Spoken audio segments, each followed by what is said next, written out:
Stella Escobedo. I'm an award-winning journalist who spent more than 15 years in mainstream media. You may have seen me pop up in your timelines on social media with some of my work. My passion has always been to bring you the news, not just the so-called truth, because really, whose truth?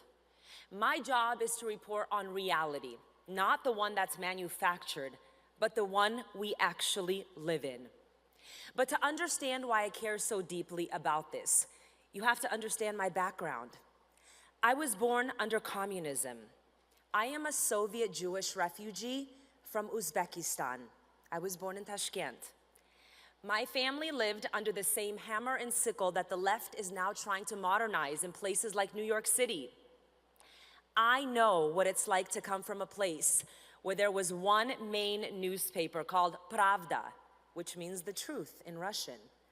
But it was anything but the truth. Being Jewish in the former Soviet Union meant you knew you were Jewish, but you kept it to yourself. I came here when I was 7. I was told America was safe for Jews. And then October 7th happened in Israel. As we saw the Hamas atrocities, they recorded themselves. Within days, we saw mass protests here in America. Israel did not even know yet how many people had been massacred, how many hostages were stolen into Gaza.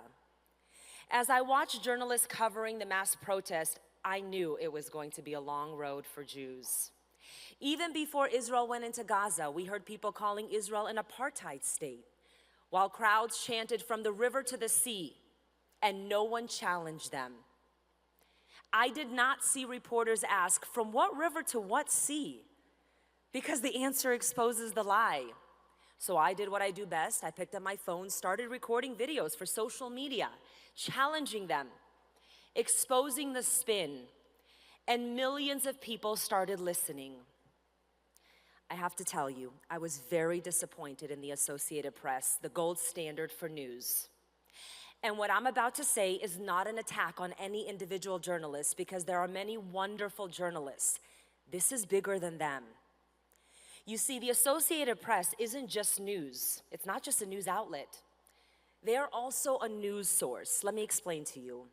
In simple terms, what they say goes, and the rest follow. ABC, CBS, NBC. I've worked for all of the outlets. After October 7th, the AP issued a guidance to its affiliates saying Hamas will be referred to as militants rather than terrorists. But I ask you, what kind of militants massacre babies, rape women, slaughter the elderly, and steal people? Calling them militants for years, because they kept saying militants, militants, militants, watered down the evil. Then came the push in all of the mainstream media to legitimize the Gaza Ministry of Health. On a daily basis, the death toll numbers. The same ministry that is, guess what? We know it's run by Hamas. In my reporting, I pushed hard to get outlets to acknowledge them as Hamas-run Gaza Ministry of Health. They eventually did, but I don't have to tell you, the damage was already done. The world was now saying Israel is committing a genocide. You may remember when major outlets rushed to blame Israel for bombing a Gaza hospital, remember? Killing 500 civilians. Later, it turned out to be a Hamas rocket that misfired. 500 people were not killed. The damage was done. The problem today isn't that journalists are bad people, it's that too many have stopped doing what we were trained to do. Good journalism takes observation, analysis, communication, and courage. It's not easy to ask uncomfortable questions when everyone expects you to stay in line. But that's exactly when our jobs matter the most, when people telling the truth do it when it's not popular. I've been there, I've been in those newsrooms. This isn't just about media, ladies and gentlemen. Also, this is about our future. What kind of a country we're going to have? So here is my call to you. Don't sit this one out. Question everything. Speak up. Stand your ground. Don't let them gaslight us into silence. The world loves a weak Jew. It's 2025. It's not happening. No, we will not let it happen.